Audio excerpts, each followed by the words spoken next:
নমস্কাৰ বন্ধুসকল, পোনপ্ৰথমে মই মোৰ ধৰ্মপ্ৰাণ ৰাইজলৈ শিৱ পূজাৰ বহুত শুভেচ্ছা জনালোঁ।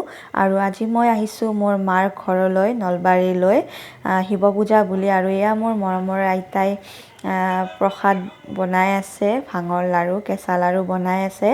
আমাৰ ওচৰৰে মন্দিৰ এটাত বহুত ডাঙৰকৈ শিৱৰাত্ৰি উদযাপন কৰা হয়। তাত এখন শৰাই দিবলৈ আমি এনেকৈ গৈ আছোঁ। এয়া আগে আগে মোৰ মা আৰু এয়া বৰমা। আৰু এতিয়া কেইখনমান চাকি আৰু ধূপ আমি এনেকৈ কিনি ল'লোঁ আৰু ভগৱানৰ চৰণত চাকি গছি আমি এনেকৈ জ্বলাই ভগৱানৰ ওচৰত প্ৰাৰ্থনা কৰিছোঁ যাতে মোৰ লগতে আপোনালোক সকলোৰে জীৱনত ভোলানাথৰ কৃপা সদায় থাকে যেন। আৰু এনেকৈ আজি আমি শিৱ পূজা আৰম্ভ কৰিছোঁ।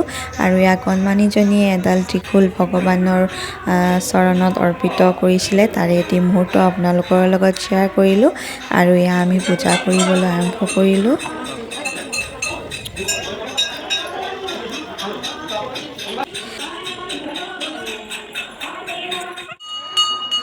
আৰু ইয়াক কণমানিসকলৰ মাজত চিত্ৰাংকন প্ৰতিযোগিতা আয়োজিত কৰিছিলে, তাৰে এটি মুহূৰ্ত। আৰু পূজা কৰি আমি এনেকৈ মা, বৰমা আৰু ভাগিনজনীৰ সৈতে অকণমান পূজা মন্দিৰৰ প্ৰাংগণত এনেকৈ বহিছোঁ। 2 hours later.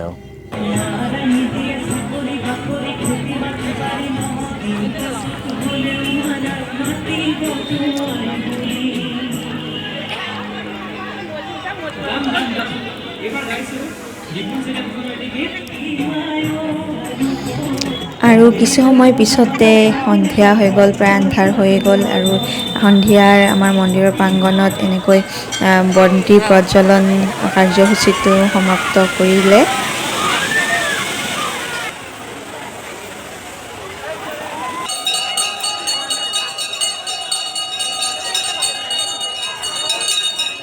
A few minutes later.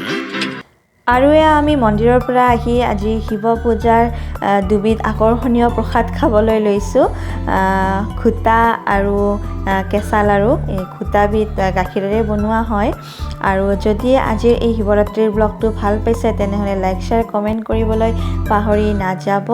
পুনৰ শিৱ পূজাৰ শুভেচ্ছা জনাই আজিলৈ এৰিছোঁ। ধন্যবাদ।